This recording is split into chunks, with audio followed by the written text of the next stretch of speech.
আসসালামু আলাইকুম। আমি নিশিতা বিক্রমপুর থেকে বলছি।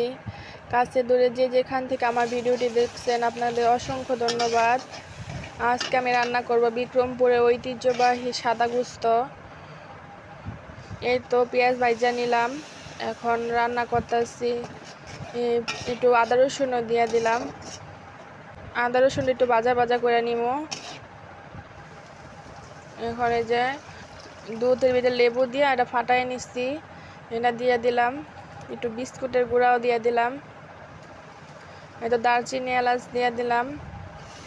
একটু ভালো করে একটু লাড়াচাড়া দিয়ে দিলাম সুন্দর করে। এটা কি সুন্দর করে বুকবুকাইতেছে। লবণ দিতে ভুলে গেছিলাম, আমি তো লবণও দিয়ে দিলাম একটু। আবার একটু লাড়াচাড়া দিয়ে দিলাম চুংপুং স্টাইলে। একটু গুঁড়ামরিচ দিয়ে দিলাম 2 চামচের মতো। আবার একটু লাড়াচাড়া দিয়ে দিব।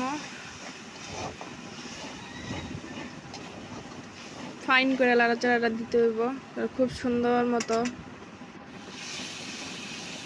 এই তো মশলাটা সুন্দরভাবে কষায় ফেলাইতেছি।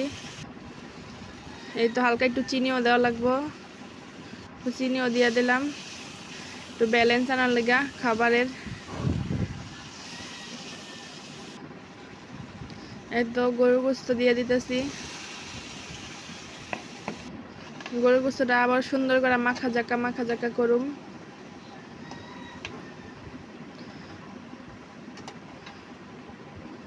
মাখা জাকা করে হালাইতেছি। এই তো একটু কাঁচা জাল দিয়ে দিলাম, আবার একটু লাড়াচাড়া করে হেলামো সুন্দর মতো। একটু আলু দিয়ে দিলাম, আপনারা আলুটা না দিলেও চলবো, আমার ঘরে বাচ্চা আছে যেহেতু আমি একটু আলুটা দিলাম। আলু না দিলে এটা স্বাদটা ভালো আসে, যেহেতু আমি ঘরোয়া রান্না করছি আমরা খাওয়ার জন্য, এই জন্য আলু দিছি।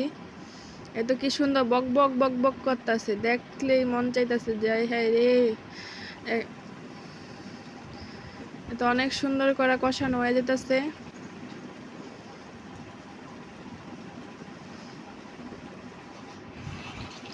তো আবার একটু খুন্তি দিয়ে নাড়াচাড়া করে দিতেছি, যাতে মাংসটার সব দিকে মশলাটা সুন্দরভাবে কষানো হয়ে যায়, সিদ্ধটাও যেন ভালো মতো হয়ে যায় হগলতে।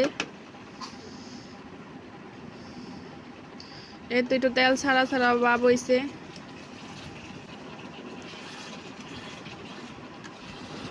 কষানো হয়ে গেছে গা, এখন পানি দিয়ে দিছি।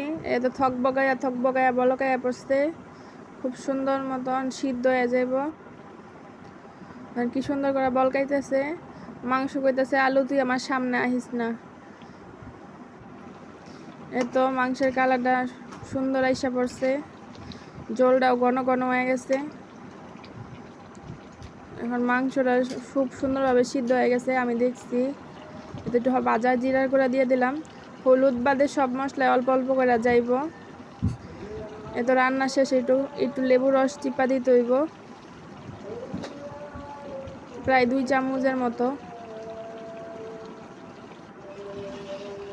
এত সুন্দরভাবে রান্না হয়ে গেছে, সুন্দরভাবে কষানো হয়েছে। এই রান্নায় আবার ঝোল রাখান যাইব না, একেবারে মাখা রাখতে হইব।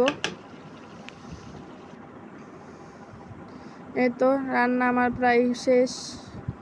আসসালামু আলাইকুম।